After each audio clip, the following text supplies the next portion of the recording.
ਖੈਰ ਫੋਨ ਕੀਤਾ ਹੀ। ਆਹੋ ਬ੍ਰੇਕਫਾਸਟਿੰਗ ਕਰਨ ਲੱਗੀ ਆ।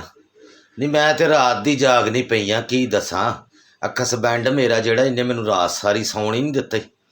ਇਹ ਤਾਂ ਮੈਨੂੰ ਅੰਦਰੋਂ ਅੰਦਰ ਹੀ ਖਾ ਗਈ, ਮੈਂ ਤੈਨੂੰ ਕੀ ਦੱਸਾਂ। ਹਾਂ ਤੈਨੂੰ ਪਤਾ ਸਾਰੀ ਦਿਹਾੜੀ ਇੱਕ ਤਾਂ ਬਾਲਾਂ ਨਾਲ ਸਿਰ ਖਪਾਈ, ਉੱਤੋਂ ਸਾਰੀ ਦਿਹਾੜੀ ਕੰਮ, ਭਾਂਡੇ ਧੋ, ਬਰਤਨ ਧੋ, ਸਫਾਈਆਂ ਕਰ, ਤੇ ਫਿਰ ਬੰਦਾ ਥੱਕ ਹੀ ਜਾਂਦਾ। ਲੈ ਥੱਕ ਕੇ ਤੇ ਜ਼ਰਾ ਜੀ ਅੱਖ ਲਾਣ ਹੀ ਲੱਗੀ ਆ ਤੇ ਜਿਉਂ ਮੇਰੇ ਸਰਾਣੇ ਬਹਿ ਕੇ ਬੁੜ ਸ਼ੁਰੂ ਹੋਇਆ।